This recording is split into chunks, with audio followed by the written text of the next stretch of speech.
John Rentoul can surely help me. Chief political commentator at The Independent. Good morning to you.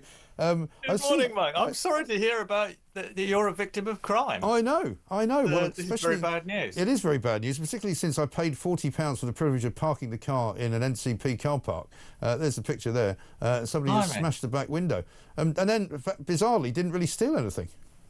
That is very odd. It is very odd.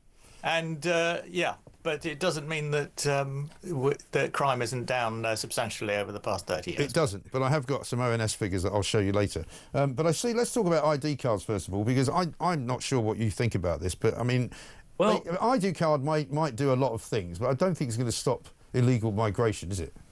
Well, unfortunately for you and your producers, Mike, I happen to agree with you and those viewers. We don't mind you agreeing with us. We like you agreeing with us. Well, no, but it's more fun if we disagree, because then we can have a good old argument. But actually, I know I'm Tony Blair's biggest fan in this country, possibly with the exception of Cherie. But this is one issue on which I don't agree with him. I don't think digital ID is the magic answer to everything. Right. And I completely agree with that last voice note. The whole point, the whole issue is enforcement, not ID. Right. It is already the law that you cannot get a job or a house or be a tenant without proving your immigration status. Right. And people who've applied for asylum here, the people who are taken off the boats, they're taken to processing centres where their identity is established as far as it can be. But I mean, we do know who these people are, and so if we want. Yes, they've all got. I don't think that's true, though, because a lot of them. If you've applied for asylum status, you have to have established who you are. Even if you're making it up, even if you're pretending to be. That's what I'm saying. But you mean all you know is who they say they are. You don't actually know who they are, which is not the same thing. No, but you know that they're not entitled to work, and so therefore it is a matter of enforcement. If these people try to get a job, then they shouldn't be able to. Right. But of course, that's the case already as well, because in most legitimate, organisations, you'll be asked for a national insurance number before you can be put on the payroll.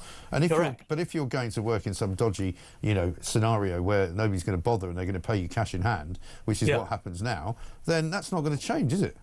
Or if you're going to, what presumably happens with these delivery riders is that they borrow somebody else's ID. Right. And use that.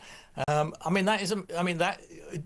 digital ID scheme is not going to solve that magically. It might make it a bit easier to enforce, but enforcement is the key, not the ID. But you've also pointed out in a tweet today, which is something I think I spotted, which is it's not compulsory for all adults. And the way that Keir Starmer's explained it is that he wants it to go to people who are working effectively. He doesn't mention people who are on benefits, because surely it would be more useful to have one that proved you could actually be entitled to benefits rather than be entitled to work, because that's another area of fraud, isn't it? Well, absolutely. And I would have thought that, especially if you're applying for out-of-work benefits, right, you have to prove that you are able to work and that you're entitled to work in this country. So I would have thought, that's going to have to be clarified. I would have thought in the next few days. Yes, because we know from some figures that came out the other day that 1 in 6 claimants in universal credit is actually a foreign national. Now, it may well be that they're all entitled to universal credit, and that may well be fine. You can take a view on that, but it may well be that it's not fine, and it may be some of them may be claiming money that they shouldn't be getting. Well, absolutely, and yes, you would have thought that an ID scheme, one of the benefits of it would be to sort out people's entitlement benefits as well.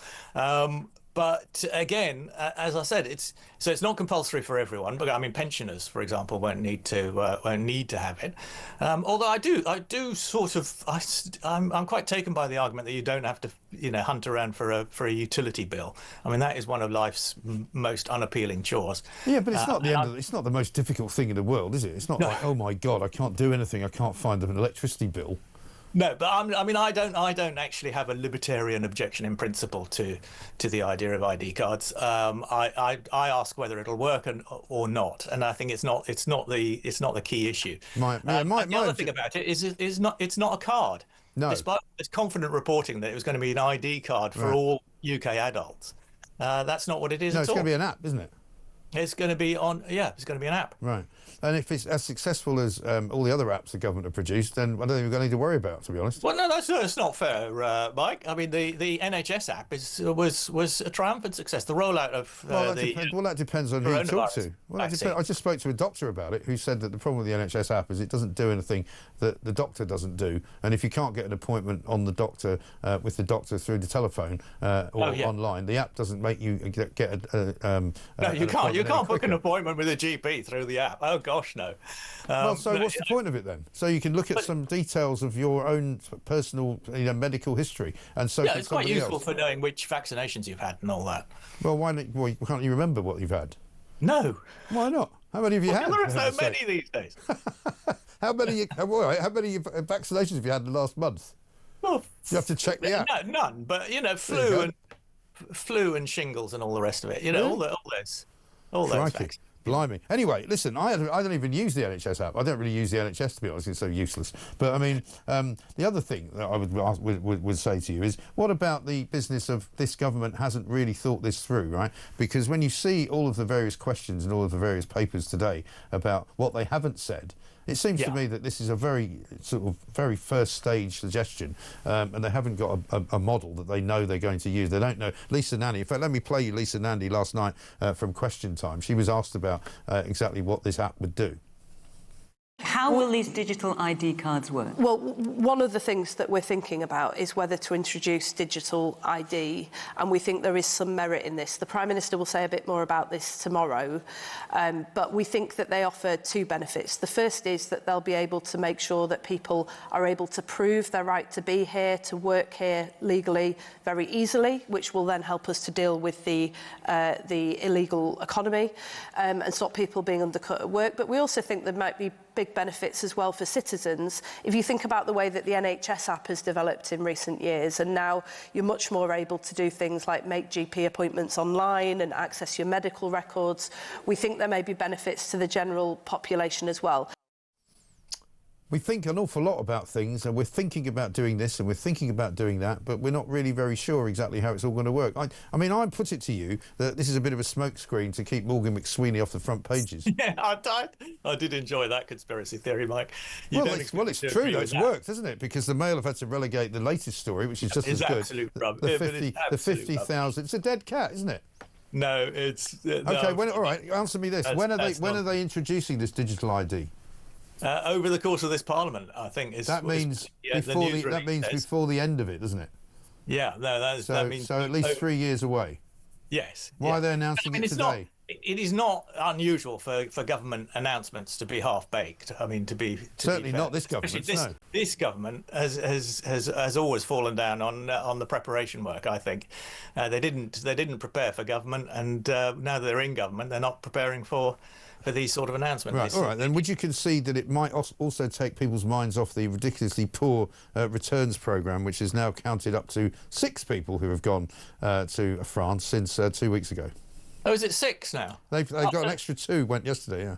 Oh, right. Well, but they're actually announcing them every day, are they? No, that's the thing. They're not announcing them every day because they've got nothing to announce. So they don't actually announce them at all because they just kind of let it be known that I think there's an Afghan yesterday and somebody from Sudan has gone back. So this is all progress, isn't it, Mike? I mean, if you can do 6, then you can do 1,000. Well, that's what you keep telling me. But they can do 1,000. But the thing is, they're coming the other way. The 6 going out, 1,000 coming in. That's the thing. That's the way it's going. But let's talk a bit about McSweeney, because I think quite a big story in the Mail today.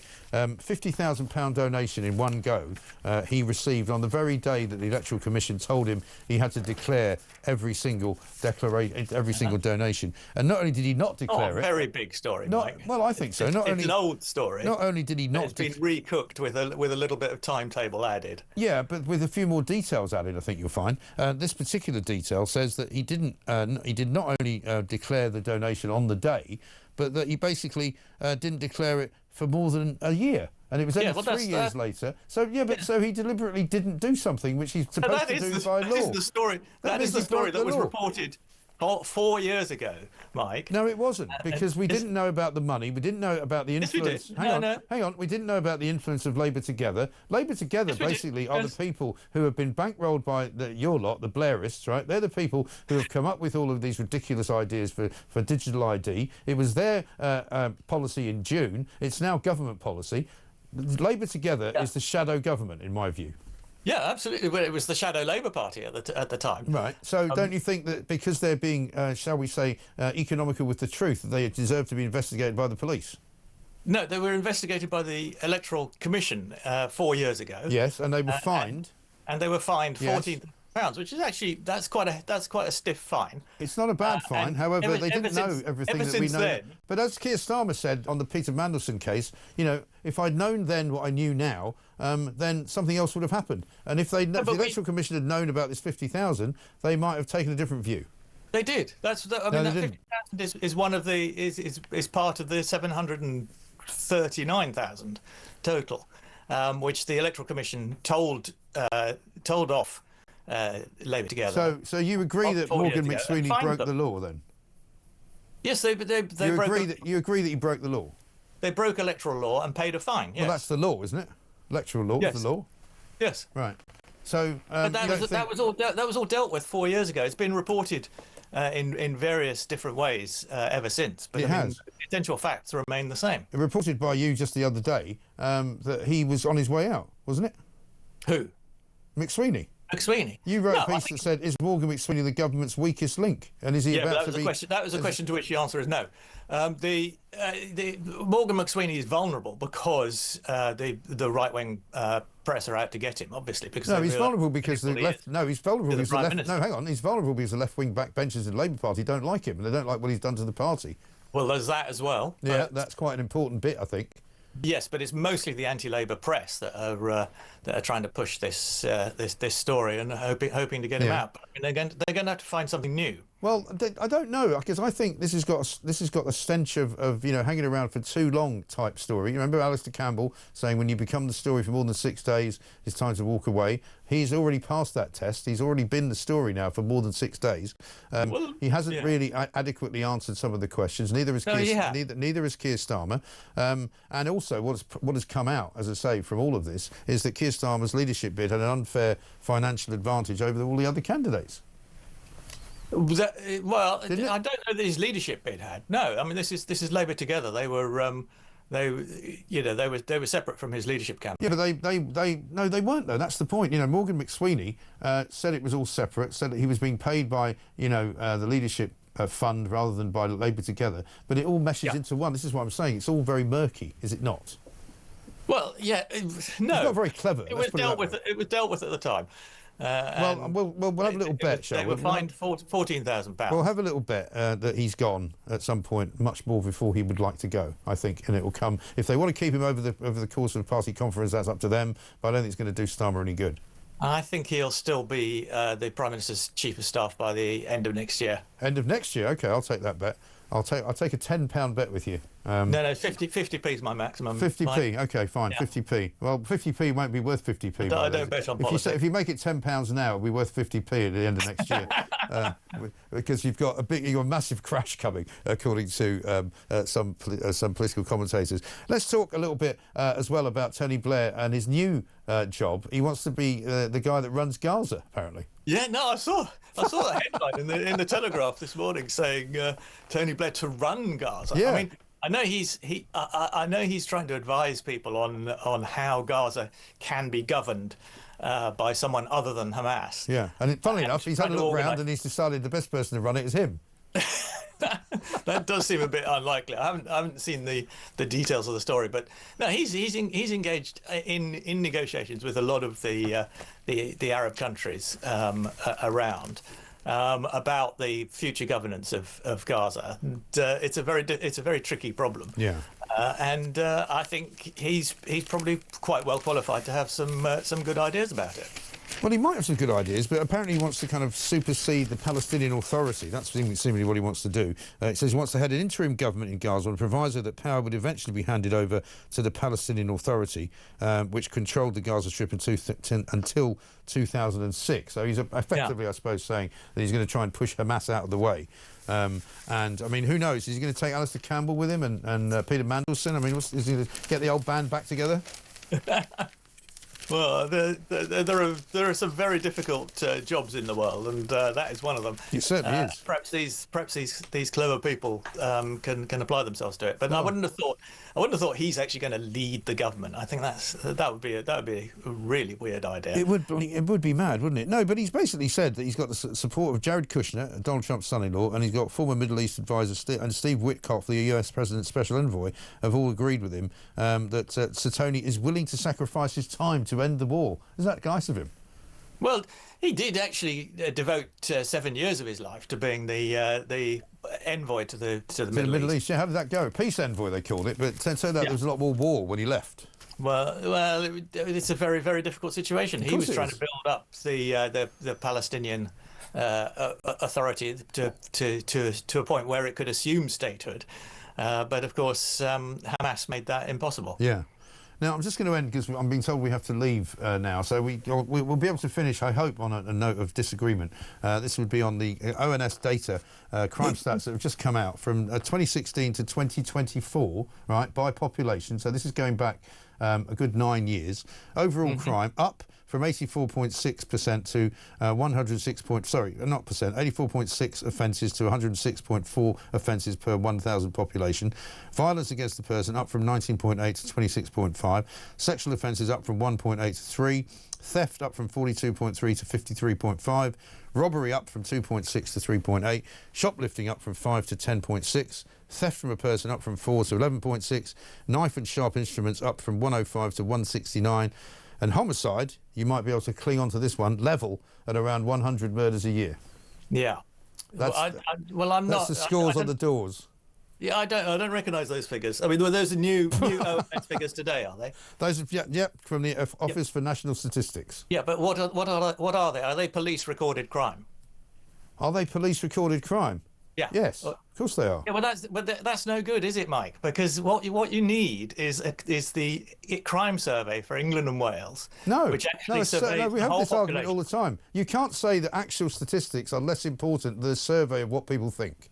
Yeah, no, that's what you're saying. It's what people say happened to them over the previous 12 months. Now, that's the most important. That's the gold standard on crime reporting. What the police actually record depends on what the police's policies are at the time, what law changes there have been, and what people's attitudes towards crime have changed. Okay. Well, here's this. All right. Those figures, if they're police recorded crime, I'm afraid they're probably not useless. They're relevant. Well, they'll be underestimates. They don't give you a good idea of the trend. But they'll be underestimates, John, because people don't record. Well, of course crime. they will. Yes, but you're talking about the trend over time, Mike. You're not talking about the absolute quantity. What I'm saying, you're saying it's gone up. Well, that's what. I'm not saying it. I'm not saying it. The Office for National Statistics is saying it. Those are called statistics. The police are saying it, I think. The Office for National Statistics don't publish incorrect data. Are you saying that the Office for National Statistics is not credible? It can be correct, but it doesn't tell you the trend. Well, let me give you this then. Because police recording practices change over time. Yeah, but they don't. As we know, especially on sensitive issues. Yes, but hang on.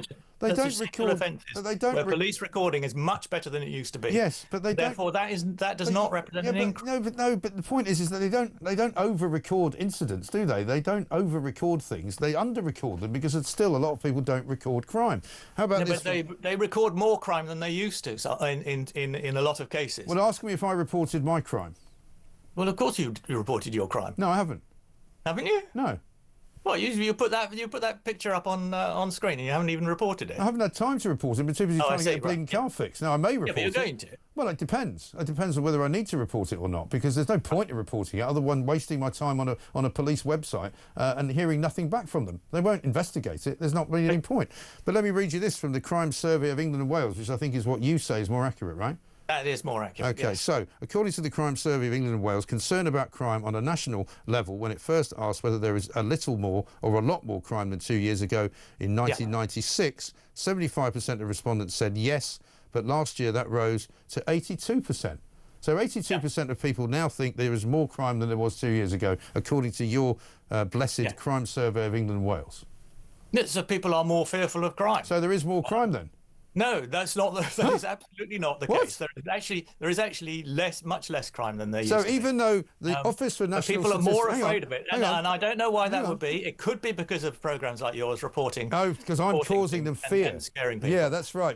By telling people I've been the victim of a crime, I'm causing them fear. So according to you, despite the fact that the Office for National Statistics says that crime is up, despite the fact that the Crime Survey of England and Wales says that people are more concerned about crime... Yeah, but what else does the Crime Survey of England and Wales say? It says that crime is down by a huge amount over 30 years. No, it doesn't have figures. Yes, You've said that before. It talks about how people feel about crime. Yes, but it also talks about people's experience of crime, and that has gone down by a vast amount. No, it hasn't.